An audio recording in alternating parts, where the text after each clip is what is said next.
तो आज हम लोग बात करेंगे बेसिकली मेंडल्स लॉ की। तो आइए सबसे पहले that is Mendel's law. Mendel's law कह लीजिए या लॉज ऑफ मेंडल कह लीजिए या इनहेरिटेंस कह लीजिए, सबका मतलब एक ही है। तो बेसिकली मेंडल्स लॉ हुआ या लॉज ऑफ मेंडल हुआ या लॉज ऑफ इनहेरिटेंस हुआ, सबका मतलब एक ही है। इसकी अगर बात की जाए तो मेंडल्स के बेसिकली 3 लॉज थे। एक था that is a law of dominance, दूसरा था that is a law of segregation, तीसरा था लॉ ऑफ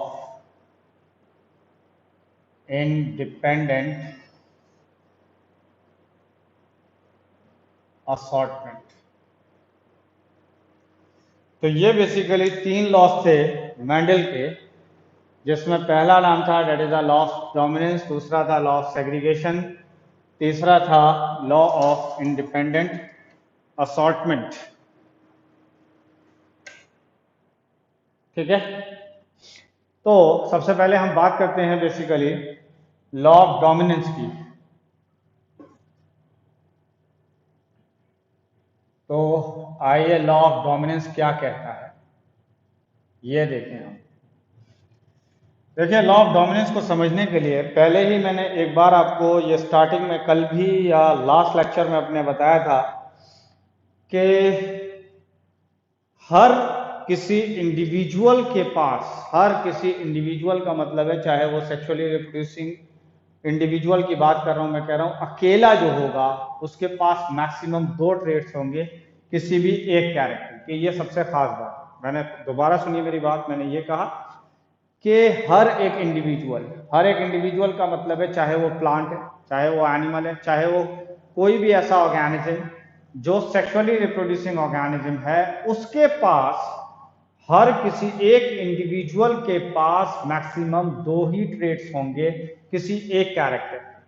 जैसे कि अगर मैं दिखाऊं तो मैंने कहा कि कैरेक्टर के 2 ट्रेट्स की बात आई, तो ये 2 ट्रेट्स हो गए, ये ट्रेट हो गया, ये ट्रेट हो गया। तो मैंने कहा कैरेक्टर के मामले में मैंने बात कर ली दैट इज हाइट, और 2 ट्रेट होंगे तो मैंने कहा टॉल हो सकता है या टॉल हो सकता है, या फिर टॉल टॉल हो गया, टॉल ड्वार्फ हो गया, या ड्वार्फ ड्वार्फ हो गया। लेकिन जो ट्रेट्स होंगे वो सिर्फ 2 ही ट्रेट्स होंगे, 2 से ज्यादा ट्रेट नहीं होंगे। उसकी वजह यह है कि एक ट्रेट आया होगा एक पेरेंट से और दूसरा ट्रेट आया होगा दूसरे पेरेंट से, इसीलिए मैक्सिमम 2 ही ट्रेट होंगे। क्लियर? तो मैंने कहा कि सबसे पहले हम क्रॉस कराएंगे बिटवीन द पेरेंट्स। ठीक है, तो मैंने यहां पर एक लाइन लिखी है कि पेरेंट्स जो होंगे, पेरेंट शुड बी प्योर और होमोजाइगस। ये खास बात है कि पेरेंट जो होंगे वो प्योर होंगे या होमोजाइगस होंगे, यानी पेरेंट जो होंगे वो प्योर होंगे। प्योर का मतलब हुआ कि उसमें या तो ये होगा या ये होगा, ये नहीं होगा। समझ रहे हैं? ये प्योर है, ये प्योर है, वो होमोजाइगस है। लेकिन जो बीच वाला है उसमें 2 अलग अलग है, डेट इज अ हेट्रोजाइगस। ठीक है, तो पेरेंट हमेशा जो है प्योर लेंगे आप, ये बात याद रखिए। मैंने कहा कि ये पेरेंट है बेसिकली,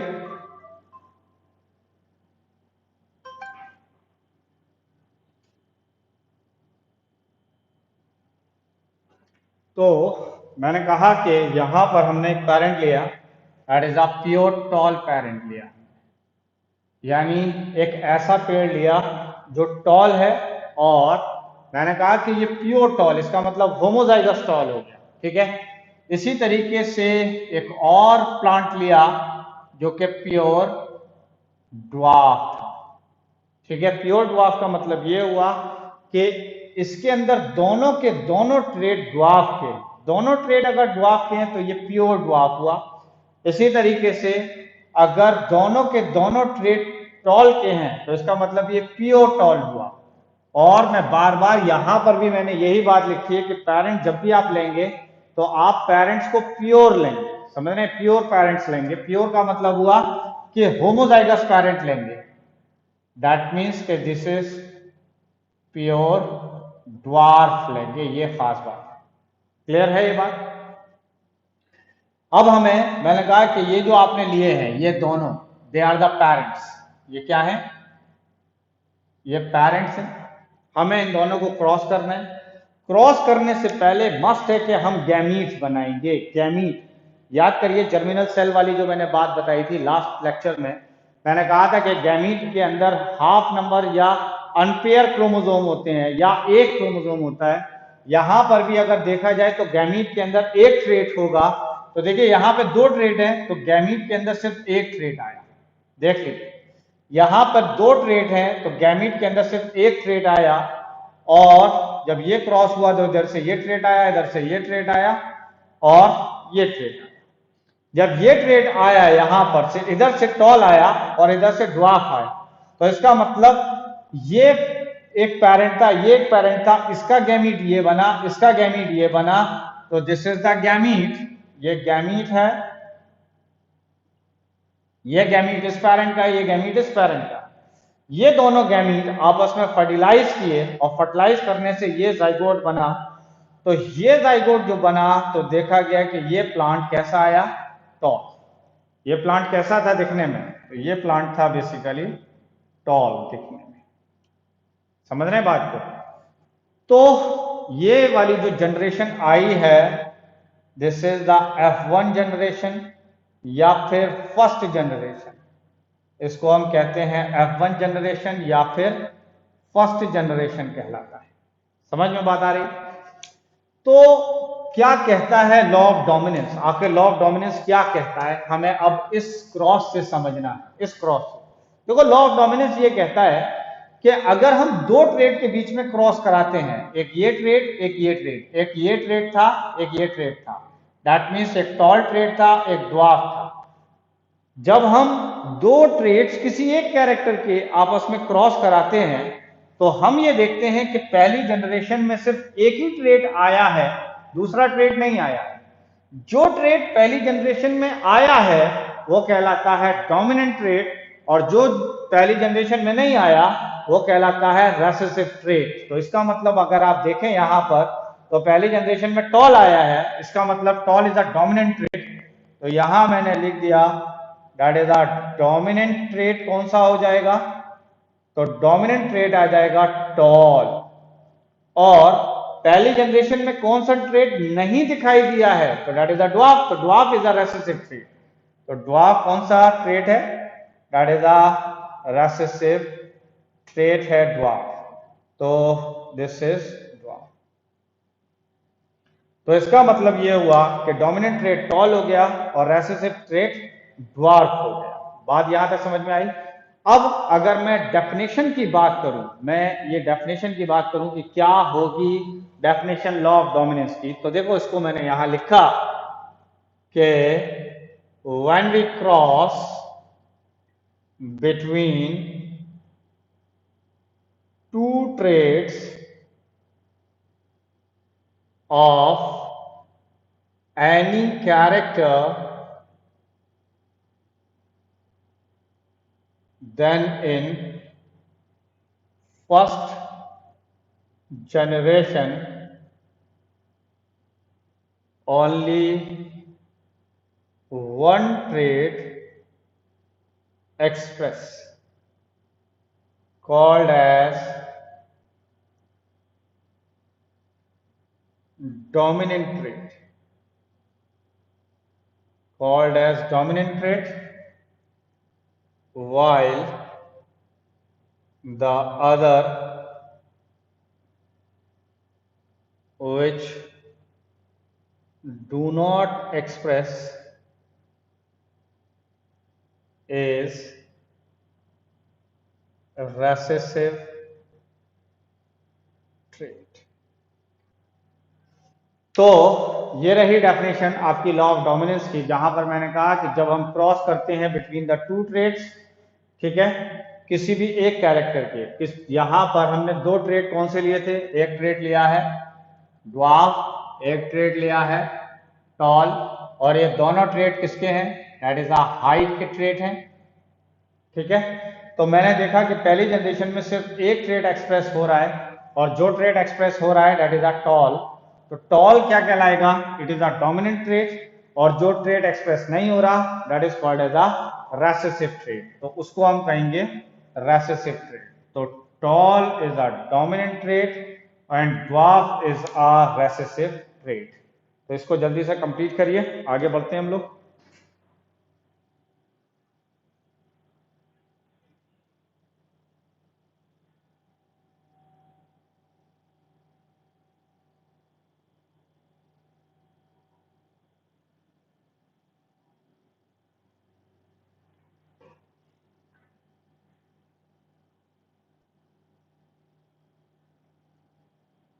इसके बाद यहां पर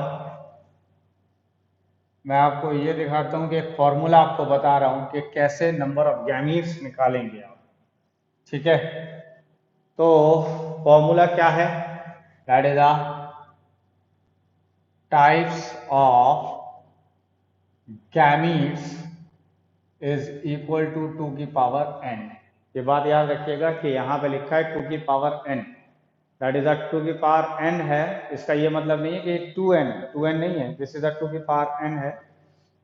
तो मैंने कहा कि types of gamete is equal to 2 की पावर n, जहां पर n is a number of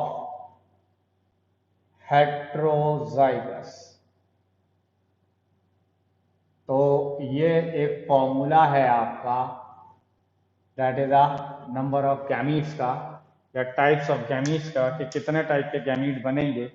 तो टाइप्स ऑफ गैमीट का फॉर्मूला है that is types of gametes is equal to 2 की पावर n, और जहां पर n जो है it is a number of heterozygous, तो यहां पर जो नंबर ऑफ हेट्रोजाइगस है वो n है, ठीक है। अब हमें यह भी समझना है कि हेट्रोजाइगस क्या है, होमोजाइगस क्या है, क्योंकि हमें यही नहीं पता हेट्रोजाइगस और होमोजाइगस क्या है, ठीक है।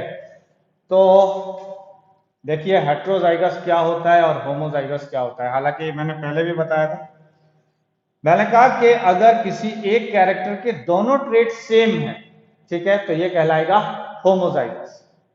किसी एक कैरेक्टर के दोनों ट्रेट सेम है, तो मैंने कहा कि both the traits of any character are same, then it is homozygous। तो आप इसको क्या कहेंगे, that is called as a homozygous. समझ गए बात। और मैंने कहा कि when both the traits are different, then it is heterozygous। जैसे कि ये दोनों ट्रेट डिफरेंट है, तो आप इसको कहेंगे हेट्रोजाइगस।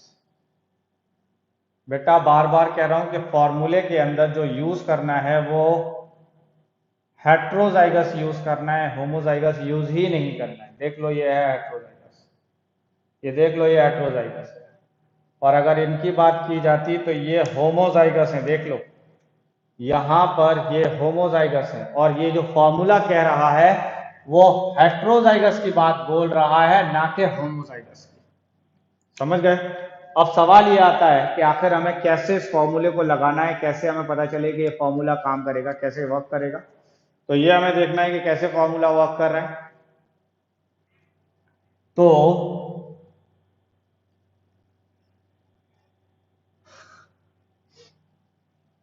मैंने कहा कि मान लेते हैं हम हैं इसके गैमीट बनाने, हमें इसके गैमीट बनाने हैं, मैंने कहा कि जब हमें इसके गैमीट बनाने हैं तो बताइए कि फॉर्मूला क्या था गैमीट का, तो that is the number of gametes या types of gamete is equal to की पावर n, ठीक है। और n क्या था, that is the number of heterozygous. यहाँ पे कोई भी हेट्रोजाइगस है नहीं, इसमें देखें तो हेट्रोजाइगस है ही नहीं, इसका मतलब n की वैल्यू हो गई 0। तो इसका मतलब 2 की पावर 0 इज इक्वल टू 1। इससे ये समझ में आता है कि इसका सिर्फ एक ही टाइप का गैमीट बनेगा, सिर्फ एक टाइप का गैमीट बनेगा, वो बनेगा कैपिटल। तो ये एक टाइप का गैमीट बना, दैट इज कैपिटल। कैसे पता चला कि यहां पर एक भी हेट्रोजाइगस नहीं है, हेट्रोजाइगस एक भी नहीं है, इसका मतलब n की वैल्यू हो गई 0। जब कोई हेट्रोजाइगस नहीं है तो n की वैल्यू हो गई 0, तो इसका मतलब 2 की पावर 0 इज इक्वल टू 1। इसका मतलब इसका सिर्फ एक ही गैमीट बनेगा, वही, ठीक है। अगर कंडीशन होती ये वाली, ठीक है, अगर ये कंडीशन होती that is capital T small T, यहां पर मैंने पूछा कि हेट्रोजाइगस कितना है, देख लो बेटा ये हेट्रोजाइगस, देख लो पहले भी दिखा है कि ये हेट्रोजाइगस, ये एक अकेला हेट्रोजाइगस है, एक हेट्रोजाइगस है। तो इसका मतलब यहां पर n की वैल्यू हो गई 1, तो इसका मतलब 2 की पावर 1 इज इक्वल टू 2। इससे ये समझ में आया कि इसके दो गैमीट बनेंगे, एक बनेगा कैपिटल टी और एक बन जाएगा स्मॉल टी। तो देख लीजिए कि इसके गैमीट बन गए दो, दैट इज एक बन गया कैपिटल टी और एक बन गया स्मॉल टी। ये कुछ बात समझ में आ रही है कि ये एक हेट्रोजाइगस है, ये एक। बेटा यहाँ पे कंफ्यूजन होता है, आप इसको देखकर कहते हैं कि ये एक हेट्रोजाइगस है, ये दो कह देते हैं, ये कि जबकि ये बात गलत है। क्यों गलत है? क्योंकि अकेले को देखकर बेटा आप इसको देख के कभी ये नहीं बता सकते कि ये हेट्रोजाइगस है या होमोजाइगस है, आप इसको अकेले को देख के नहीं बता सकते। इसको बताने के लिए दूसरे का होना मस्ट है कि आखिर जब ये दोनों एक साथ आएंगे तब बताइए कि आखिर ये कैसे।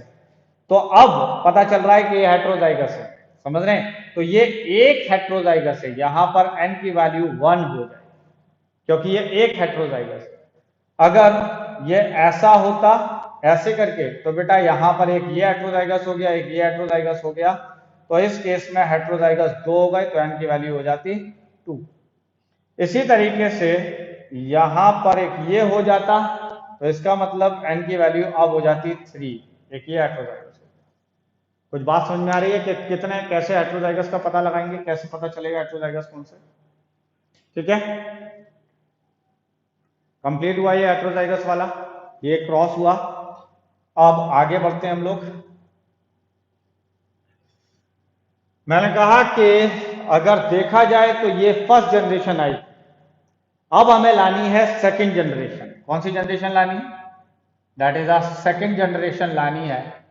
सेकंड जनरेशन को लाने के लिए हमें क्रॉस करना है फर्स्ट जनरेशन का क्रॉस, हमें फर्स्ट जनरेशन से ही करना है। फर्स्ट जनरेशन का क्रॉस हमें फर्स्ट जनरेशन से ही करना है। जब आप फर्स्ट जनरेशन का क्रॉस फर्स्ट जनरेशन से करेंगे तो आ जाएगी सेकंड जनरेशन। देखिए फर्स्ट जनरेशन ये आई थी, कैसा था ये? टॉल। क्या आप इसको प्योर टॉल कह सकते हैं? क्या ये प्योर टॉल हो सकता है? तो बेटा जवाब है नो, ये प्योर टॉल नहीं हो सकता, क्योंकि प्योर तो तब होता जब ये होमोजाइगस होता। ये तो होमोजाइगस है ही नहीं, ये तो हेट्रोजाइगस है। जब ये हेट्रोजाइगस है तो हम इसको सिंपली टॉल कहेंगे, इसको हम प्योर टॉल नहीं कह सकते। प्योर इसलिए नहीं कह रहे क्योंकि ये दोनों अलग अलग हैं, हेट्रोजाइगस। होमोजाइगस होता तो हम कह देते कि ये प्योर है, ठीक है। फिलहाल फर्स्ट जनरेशन की बात करें तो this is capital T small T, ये वाला this is capital T small T. इसको हमें क्रॉस करना है। हमें इसको क्रॉस इसलिए करना है ताकि हमें सेकंड जनरेशन मिल जाए। ये कैसा था दिखने में? तो आपने कहा ये टॉल है दिखने में। ये कैसा था दिखने में? ये टॉल है दिखने में। समझ गए बात? इसके बाद आपको इन दोनों को क्रॉस करना है। बार बार एक बात पे फोकस कर रहा हूं, बार बार एक बात आपको मैं बता रहा हूं, बार बार ये कह रहा हूं कि बेटा जब भी आपको दो को क्रॉस करना है, इन दोनों को क्रॉस करना है, तो पहले गैमीट बने। गैमीट बनेगा तब क्रॉस होगा, बिना गैमीट के क्रॉस नहीं हो सकता, ये बात याद रखिए। पहले गैमीट बनाना है फिर क्रॉस करना है, बिना गैमीट के क्रॉस नहीं होगा। आप डायरेक्टली अगर क्रॉस कर देंगे तो गलत हो जाएगा। समझ में बात आ रही है? गलत हो जाएगा। आपको क्रॉस करने से पहले गैमीट बनाना मस्ट है। अब सवाल ये पैदा होता है कि आखिर इसके कितने गैमीट बनेंगे इसके, तो फॉर्मूला क्या था टाइप ऑफ गैमीट का, दैट इज टू की पावर n, ठीक है, और n क्या था, that is the number of heterozygous. तो यहां पर मैंने कहा कि कितने हेट्रोजाइगस है, तो जवाब है 1, तो इसका मतलब फॉर्मूला हो गया टू की पावर n, जहां पर n की वैल्यू थी 1, n किसके बराबर था 1, तो इसका मतलब वैल्यू आ गई 2। इससे ये समझ में आया कि इसके दो गैमीट बनेंगे, एक गैमीट बनेगा कैपिटल टी और एक बन जाएगा स्मॉल टी। तो देख लीजिए दो गैमीट बन गए। इसी तरीके से जैसे इसके दो गैमीट बने, ये भी तो ऐसे ही है दिखने में, और जब ये भी ऐसा ही है दिखने में तो इसके भी दो ही गैमीट बनेंगे, दैट इज कैपिटल टी बन जाएगा एक, और दूसरा स्मॉल टी बन जाएगा। बात यहां तक समझ में आई कि कैसे गैमीट बनाए हैं हमने। तो मैंने कहा कि इसका गैमीट बनाना, इसका सिर्फ इसका, तो इसके गैमीट के लिए मैंने फॉर्मूला देखा, दैट इज टू की पावर n, n क्या था नंबर ऑफ हेट्रोजाइगस, तो इसका मतलब ये कितने हेट्रोजाइगस हैं ये, तो ये एक हेट्रोजाइगस है, दैट इज n की वैल्यू हो गई 1, तो ये एक हेट्रोजाइगस हो गया। जब एक हेट्रोजाइगस है तो n की वैल्यू 1 हो गई, टू की पावर 1 इज इक्वल टू 2। इससे ये पता चला कि ये जो वैल्यू आई है 2, इससे ये पता चला कि इसके दो गैमीट्स बनेंगे, दो बनेंगे, तो एक गैमीट बन गया कैपिटल टी और एक बन गया स्मॉल टी। इसी तरीके का ये भी है, तो इसके भी गैमीट यही बनेंगे, दैट इज कैपिटल टी और स्मॉल टी। और अगर ये और ये आपस में क्रॉस करता है तो बनेगा ये,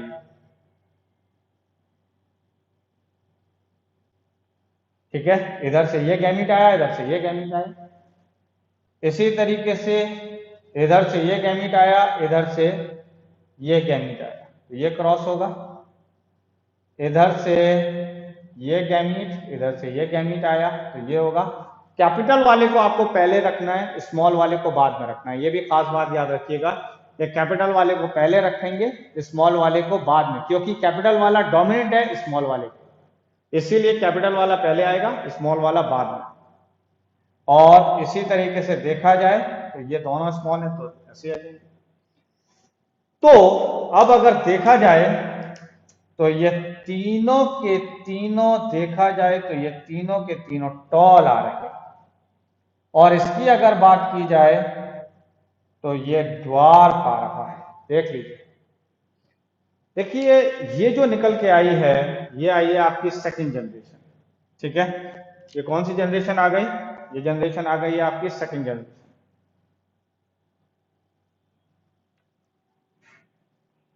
तो देख लीजिए कि दिस इज ये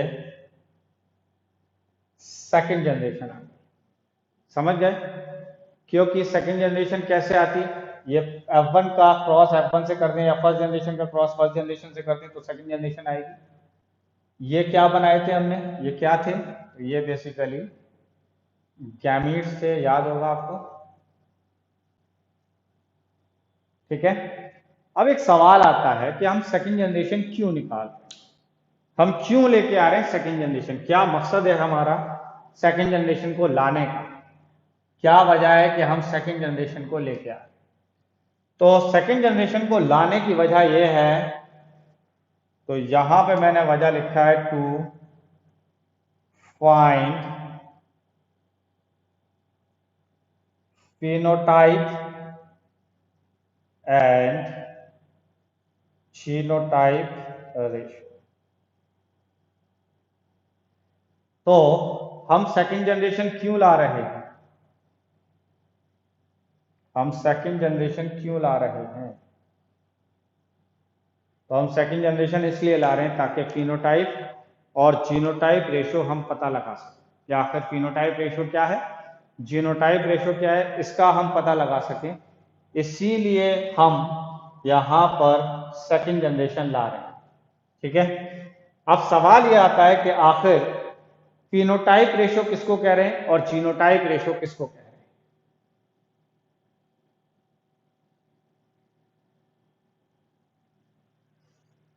तो मैंने कहा कि फिनोटाइप रेशियो का मतलब है जो दिखाई दे रहा है, जो दिखाई देता है।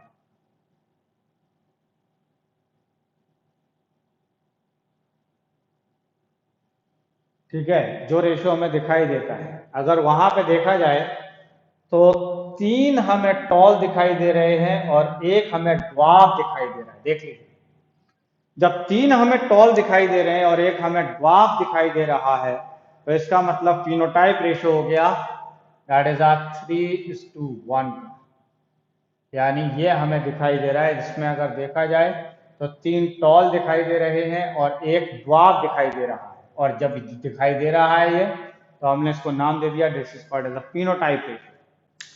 दूसरा है दैट इज अ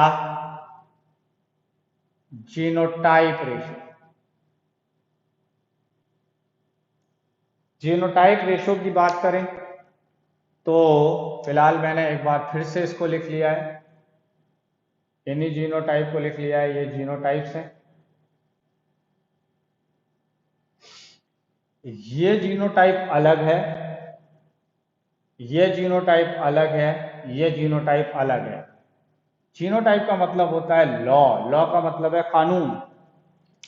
ये कानून प्योर टॉल है, ये कानून प्योर ड्वार्फ है, और ये कानून की बात करें तो ये कहलाता है टॉल है, लेकिन ये हेट्रोजाइगस टॉल है, ये वाला हेट्रोजाइगस टॉल है।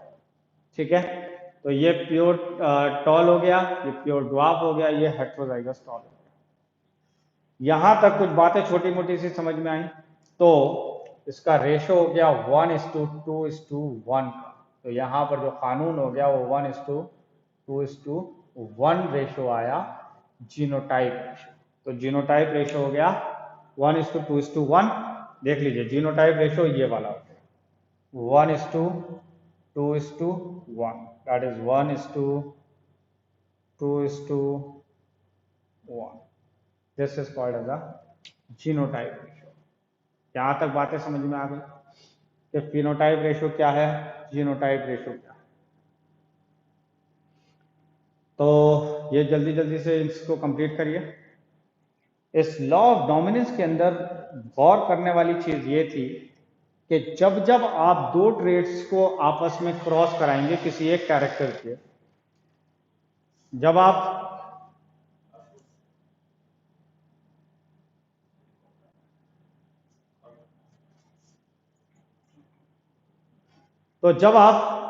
आपस में दो ट्रेड्स को क्रॉस कराएंगे, तो दो ट्रेड में से पहली जनरेशन में सिर्फ एक ट्रेड एक्सप्रेस होगा, दूसरा ट्रेड एक्सप्रेस नहीं होगा।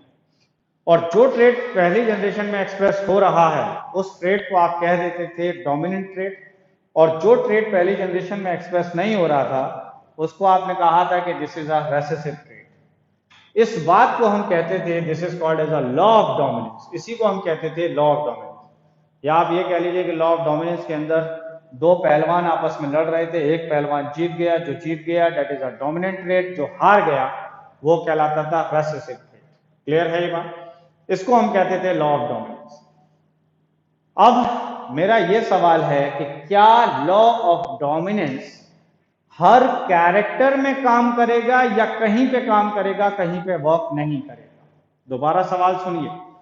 सवाल मेरा यह है कि क्या लॉ ऑफ डोमिनेंस हर जगह पर काम करेगा या नहीं? समझ रहे हैं? हर जगह पे काम करेगा, हर जगह का मतलब है हर कैरेक्टर के लिए काम करेगा लॉ ऑफ डोमिनेंस या नहीं करेगा? तो जवाब है कि लॉ ऑफ डोमिनेंस कुछ जगहों पर ही काम करेगा, कुछ ही जगहों पे काम करेगा, हर जगह पे लॉ ऑफ डोमिनेंस वर्क नहीं करेगा। समझ में बात आ रही है कि लॉ ऑफ डोमिनेंस कुछ जगहों पर काम करेगा, हर जगह काम नहीं करेगा, और ज्यादातर लॉ ऑफ डोमिनेंस फेल हो जाएगा। बात समझ में आ रही है? लॉ ऑफ डोमिनेंस ये कहता था कि जब दो ट्रेड्स को आपस में हम क्रॉस कराएंगे तो पहली जनरेशन में एक ट्रेड एक्सप्रेस होगा, दूसरा नहीं होगा, और जो एक्सप्रेस होगा वो डोमिनेंट ट्रेड कहलाएगा, और जो एक्सप्रेस नहीं होगा वो रेसेसिव ट्रेड कहलाएगा। इसी तरीके से और भी कैरेक्टर्स हैं जहां पर पहली जनरेशन में जो ट्रेड दिखेगा that is a dominant trait, और जो नहीं दिखेगा वो कहलाएगा रेसेसिव ट्रेड। ठीक है, लेकिन लॉ ऑफ डोमिनेंस हर जगह पर काम नहीं करेगा, हर जगह काम नहीं करेगा लॉ ऑफ डोमिनेंस, ये बात तय कर लीजिए, दिमाग को ये बात बता दीजिए कि लॉ ऑफ डोमिनेंस हर जगह काम नहीं करेगा। लॉ ऑफ डोमिनेंस सिर्फ कुछ जगहों पे काम करेगा, हर जगह काम नहीं करेगा। तो अब हम उन जगहों को देखेंगे कि कहां पे लॉ ऑफ डोमिनेंस वर्क नहीं कर रहा है, वो कौन कौन सी ऐसी जगहें हैं जहां पे लॉ ऑफ डोमिनेंस काम नहीं कर रहा। ठीक है, तो इसको मैं रब कर रहा हूं।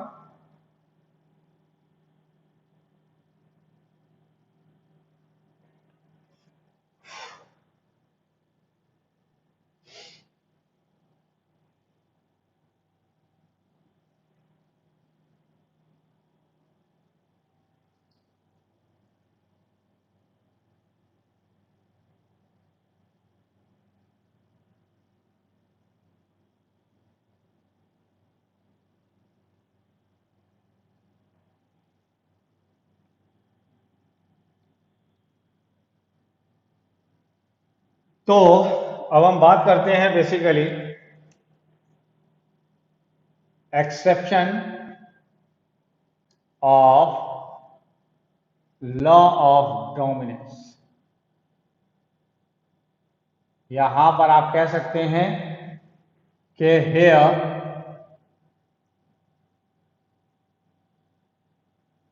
लॉ ऑफ डोमिनेंस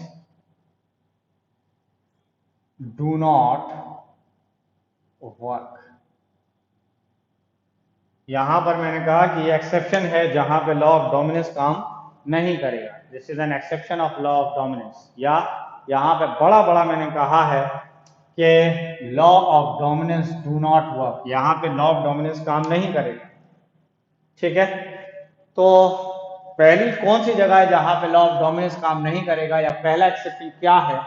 तो इसका जवाब है कि पहला एक्सेप्शन है इनकम्प्लीट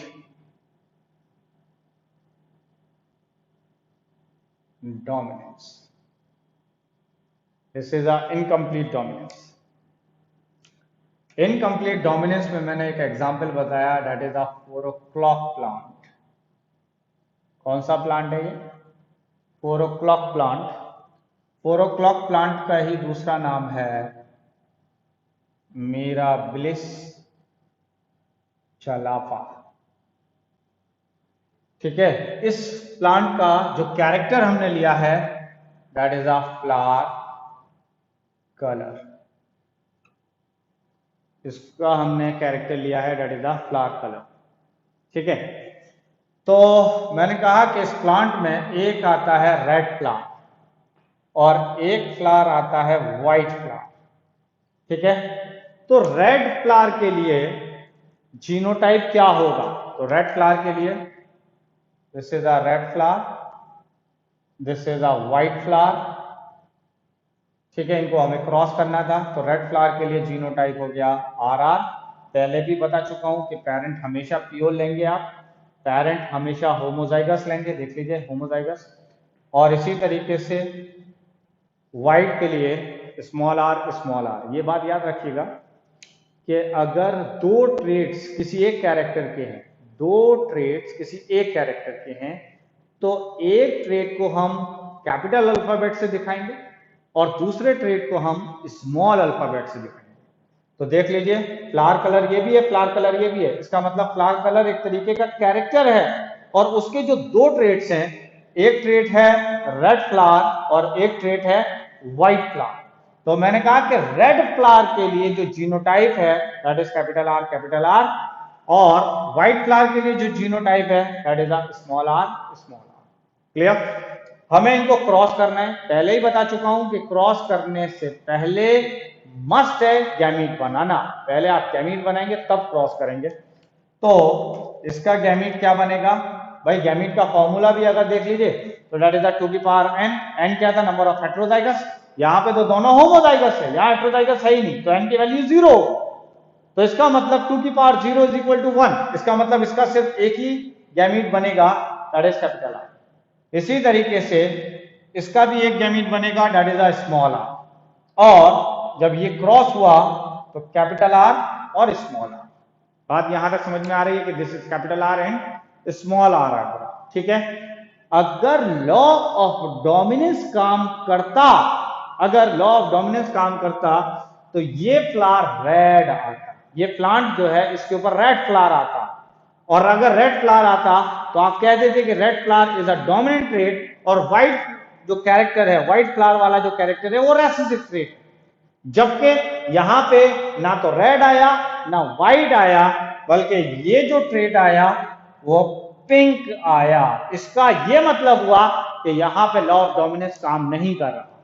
और जब लॉ ऑफ डोमिनेंस यहां पे काम नहीं कर रहा तो इसका मतलब ये वो जगह है जहां पे लॉ ऑफ डोमिनेंस काम नहीं कर रहा है। इसलिए यहां पर फाइन मिक्सिंग आई है इन दोनों ट्रेड्स की, और जिस जगह पर फाइन मिक्सिंग आ रही है दोनों ट्रेड्स की तो वो कहलाता है इनकम्प्लीट डोमिनेंस। तो इनकम्प्लीट डोमिनेंस की पहचान है कि यहां पर फाइन मिक्सिंग ऑफ ट्रेड्स आ रहा है, फाइन मिक्सिंग ऑफ ट्रेड्स, यानी यहां पर ट्रेड्स की मिक्सिंग आ रही है, फाइन मिक्सिंग ऑफ ट्रेड्स आ रहा है। बात यहां तक समझ में आई? ये अगर देखा जाए तो ये पहले की तरह ये पेरेंट थे, देख लीजिए कि ये पेरेंट ही है। इनकी बात करें तो ये गैमीट्स हैं, ये गैमीट हुआ, ये गैमीट हुआ। This is the first generation, ये पहली जनरेशन। हमें लानी है सेकंड जनरेशन। क्यों लानी है? क्योंकि हमें जीनोटाइप और फिनोटाइप रेशियो पता करना, ठीक है। तो सेकंड जनरेशन को लाने का क्या तरीका होता था कि F1 का क्रॉस F1 से, यानी फर्स्ट जनरेशन का क्रॉस फर्स्ट जनरेशन से अगर आप कर देंगे तो सेकंड जनरेशन आएगी। तो यहां पर हमें सेकंड जनरेशन लानी है तो F1 जनरेशन क्या थी? That is a capital R small r, capital R small r। ये कैसा आया था? पिंक। तो मैंने इसके ऊपर लिखा है कि देखो ये पिंक है, ये भी पिंक आया था, ठीक है। इनको हमें क्रॉस करना है ताकि हम सेकंड जनरेशन ला पाए। इसको क्रॉस करने के लिए, करने से पहले हमें गैमीट बनाना मस्ट है। गैमीट कैसे बनेगा?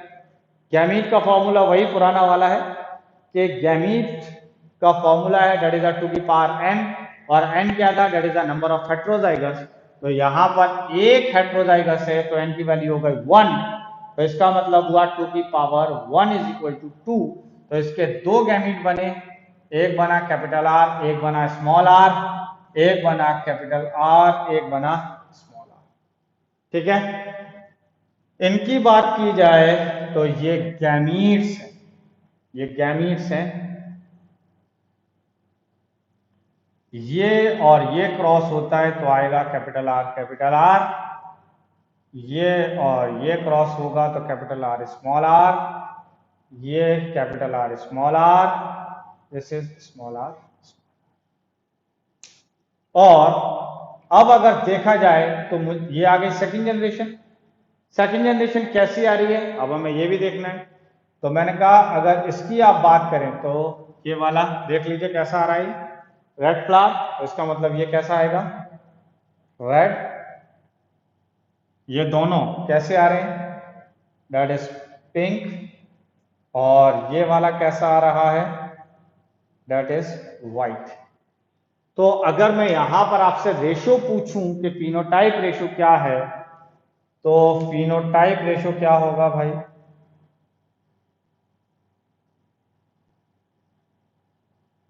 तो फिनोटाइप रेशियो हो जाएगा 1:2:1। फिनोटाइप रेशियो उसको कहते थे हम जो हमें दिखता है, आंखों से दिखता है। तो देख लो इस रेशियो में देखो तो रेड 1 नजर आ रहा है, पिंक हमें 2 नजर आ रहे हैं, देख लो ये दिख रहा है आंखों से, और व्हाइट हमें 1 नजर आ रहा है। तो इसका मतलब यहां पर फिनोटाइप रेशियो आ रहा है 1:2:1। और अगर हम जीनोटाइप रेशियो को देखें तो अगर हम जीनोटाइप रेशियो को अगर देखते हैं तो ये भी कितना आएगा? 1:2:1। इससे ये बात समझ में आती है कि अगर रेशियो फिनोटाइप रेशियो आता 3:1 का, अगर रेशियो आता फिनोटाइप रेशियो आता 3:1 का, तो इसका मतलब है लॉ ऑफ डोमिनेंस काम कर रहा है। समझ रहे हैं? दोबारा सुनिए मैंने क्या कहा। मैंने कहा कि अगर रेशियो आता 3:1 का तो इसका मतलब है लॉ ऑफ डोमिनेंस काम कर रहा है। लेकिन यहां पर जो रेशियो आ रहा है वो 3:1 नहीं आ रहा, यहाँ पे रेशियो आ रहा है 1:2:1 और 1:2:1 रेशियो आ रहा है। इसका मतलब हुआ कि यहां पर लॉ ऑफ डोमिनेंस काम नहीं कर रहा। अगर काम करता तो रेशियो आता 3:1 का, काम नहीं कर रहा है तो रेशियो आया है 1:2:1 का। ये बात, तो जल्दी से इसको कंप्लीट करिए।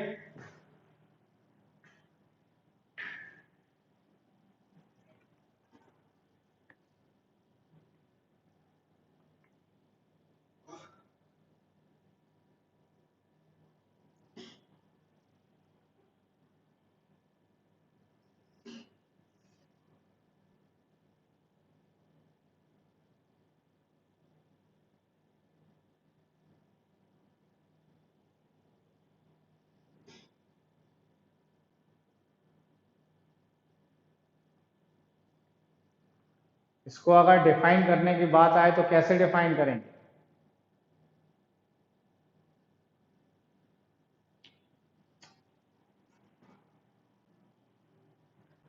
तो देखिए, जब हम इसको डिफाइन करने की बात आएगी तो हम इसको डिफाइन ऐसे करेंगे।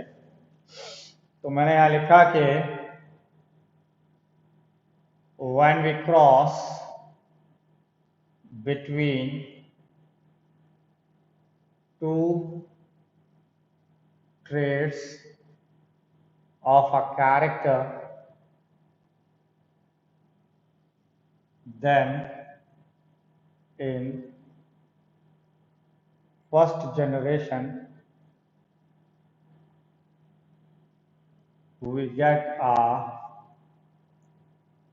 fine mixing of both the traits। और याद रखिएगा, कहीं पर भी मिक्सिंग आ रहा है ट्रेड्स का, कहीं पर भी मिक्सिंग आ रहा है ट्रेड्स का, तो ये जान लीजिए कि this is a incomplete dominance. ये बात याद रखिए। कंप्लीट हुआ? आगे बढ़िए जल्दी से।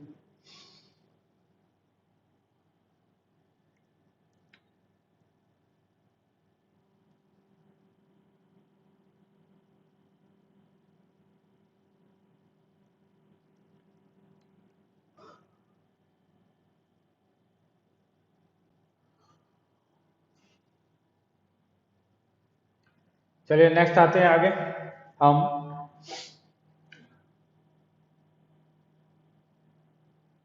अब आते हैं हम कोडोमिनेंस के ऊपर। तो सेकंड नंबर है कोडोमिनेंस।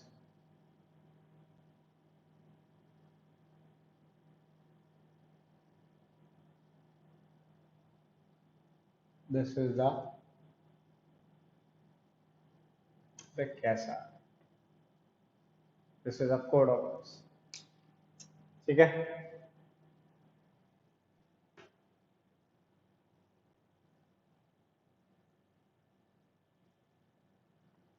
दूसरा एक्सेप्शन है, दैट इज अ कोडोमिनेंस।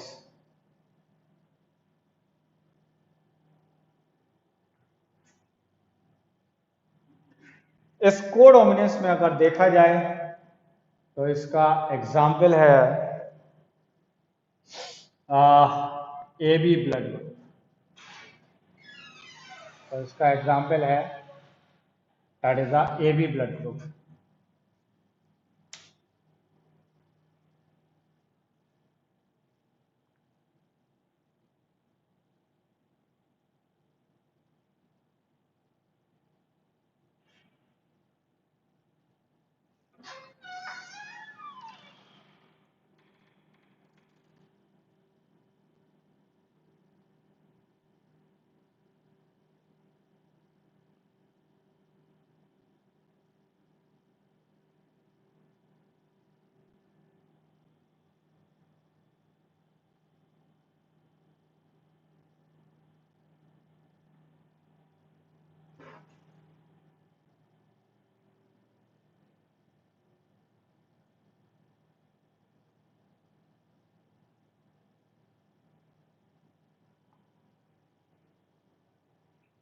तो ए बी ब्लड ग्रुप में कैसे होगा देखिए।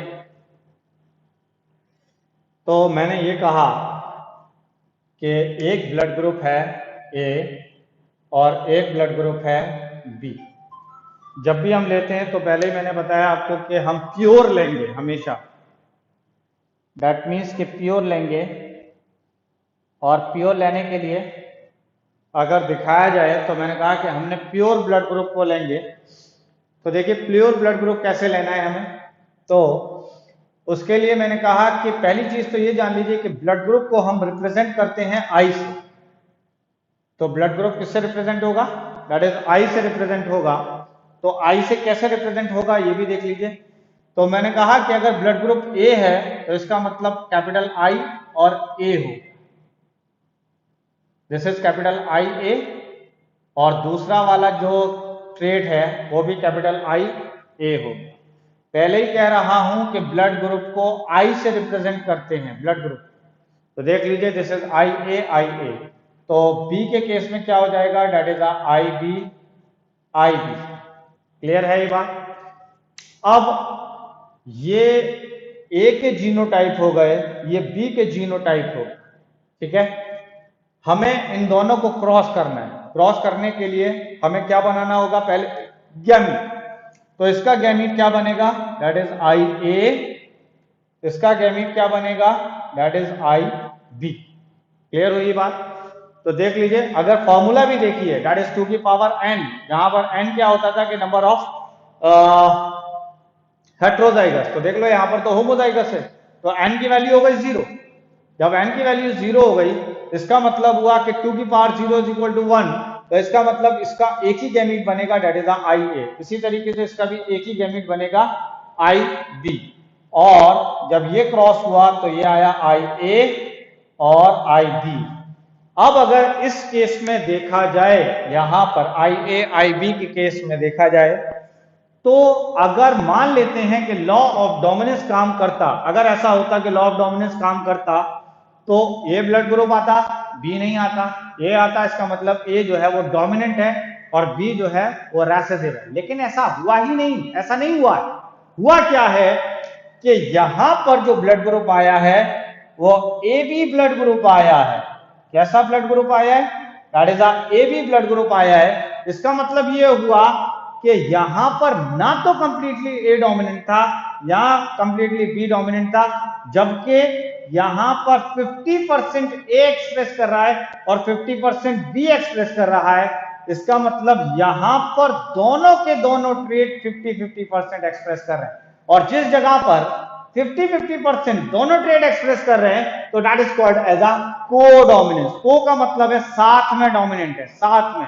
तो जब साथ में डोमिनेंट है तो मैंने कहा कि ए जितना डोमिनेंट है उतना ही डोमिनेंट बी है। तो इसको कैसे एक्सप्लेन करेंगे, तो उसको एक्सप्लेन करने का तरीका है कि when we cross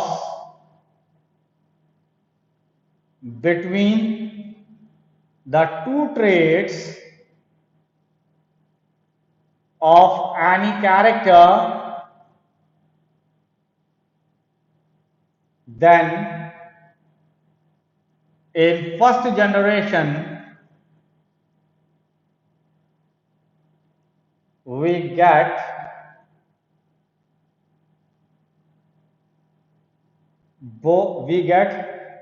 the expression of both traits equally. Expression का मतलब एक्सप्रेस होना। इसका मतलब ये हुआ कि जब हम दो ट्रेड्स को आपस में क्रॉस करा रहे हैं किसी एक कैरेक्टर के, तो पहली जनरेशन के अंदर हमें दोनों ट्रेड का एक्सप्रेशन मिलेगा इक्वली। दोनों ट्रेड एक्सप्रेस कर रहे होंगे इक्वली। तो ये कंडीशन कहलाती है दैट इज अ कोडोमिनेंस। तो 12 बोल रहा हूं, अगर इन दोनों का मिक्सिंग हो जाता तो आप कह देते कि दिस इज इनकम्प्लीट डोमिनेंट। लेकिन यहां पर अगर देखा जाए तो दोनों के दोनों ट्रेड 50-50% एक्सप्रेस कर रहे हैं। जब 50-50% दोनों के दोनों ट्रेड एक्सप्रेस कर रहे हैं तो आपने इसको कह दिया कि दिस इज अ कोडोमिनेंस। समझ रहे, को माने है साथ में डोमिनेंट। इसका मतलब दोनों इक्वली डोमिनेंट नहीं है, एक जितना डोमिनेंट है उतना ही दूसरा भी डोमिनेंट है, ठीक है। अब इसका हम सेकंड जनरेशन लेकर आते हैं, देखें सेकंड जनरेशन कैसे आएगी। तो सेकेंड जनरेशन को लाने के लिए मैंने कहा कि हमें F1 का क्रॉस F1 से कर दें, दिस इज F1 जनरेशन। तो दिस इज IA IB, इसका क्रॉस IA IB से कर दें, ठीक है। तो IA IB हो गया, इसका हम क्रॉस करेंगे तो ये कैसा ब्लड ग्रुप आया था, दिस इज द AB। ये कैसा ब्लड ग्रुप आया था, AB। हमें सेकेंड जनरेशन लानी है। हम सेकेंड जनरेशन क्यों लाएंगे, तो हम सेकेंड जनरेशन इसलिए लाएंगे ताकि हमें फिनोटाइप और जीनोटाइप रेशियो पता चल सके, ठीक है। फिनोटाइप और जीनोटाइप रेशियो पता चल सके, इसके लिए हमें इसके गैमीट बनाने होंगे। गैमीट का फॉर्मूला बार बार मैं बता रहा हूं, तो दैट इज द 2 की पावर 1, दैट इज, क्योंकि यहाँ पे एक हेट्रोजाइगस है, एक, और जब एक हेट्रोजाइगस है तो 2 की पावर 1, 2 की पावर 1 इज इक्वल टू 2, इसका मतलब इसके दो गैमीट बनेंगे। तो एक गैमीट बन जाएगा दैट इज IA, एक गैमीट बन जाएगा IB। इसी तरीके से this is IA and IB, और जब ये क्रॉस होगा तो आएगा IA, ठीक है। ये क्रॉस होगा तो आएगा IB, ये क्रॉस होगा तो आएगा IB। बेटा A को पहले रखना है, B को बाद में रखना है, समझ रहे हैं। ये भी एक बात है कि A को पहले रखना है, B को बाद में। और लास्टली अगर देखा जाए तो this is IB and IB, ठीक है। इसकी अगर बात की जाए तो this is A blood group, इसकी बात की जाए तो this is AB blood group, इसकी बात की जाए तो this is B blood group. Clear. अब अगर मैं कहूं कि दिखने में ये कैसे हैं, दिखाई कैसे देते हैं बेटा, दिखने में कैसे हैं, तो दैट इज फिनोटाइप रेशियो की बात हो रही है। दिखने की बात हो गई तो इसका मतलब फिनोटाइप रेशियो की बात हो रही है। तो मैंने कहा कि आइए फिनोटाइप रेशियो पर, फिनोटाइप रेशियो की बात करें तो इसका मतलब है दिखाई देने वाला। तो बेटा 1 जो है वो A दिखाई दे रहा है, 2AB दिखाई दे रहा है, और 1B दिखाई दे रहा है। इसका मतलब फिनोटाइप रेशियो हो गया 1:2:1, ठीक है। इसी तरीके से अगर मैं जीनोटाइप रेशियो की बात करूं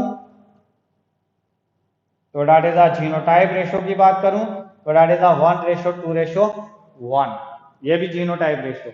और ये बात मैं पहले भी कह चुका हूं कि अगर रेशियो 3:1 नहीं आ रहा है तो इसका मतलब है कि लॉ ऑफ डोमिनेंस यहां पर काम नहीं कर रहा, और अगर लॉ ऑफ डोमिनेंस काम करता तो रेशियो आता 3:1, लेकिन यहां पर रेशियो आ रहा है 1:2:1।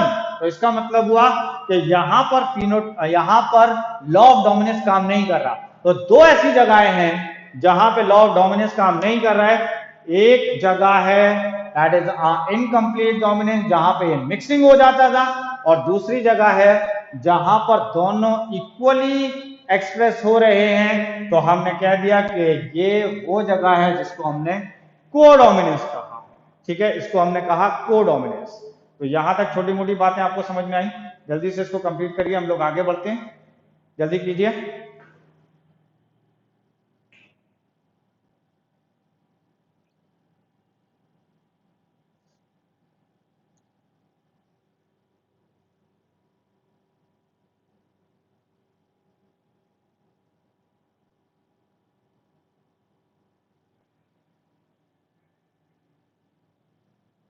आगे बढ़ें।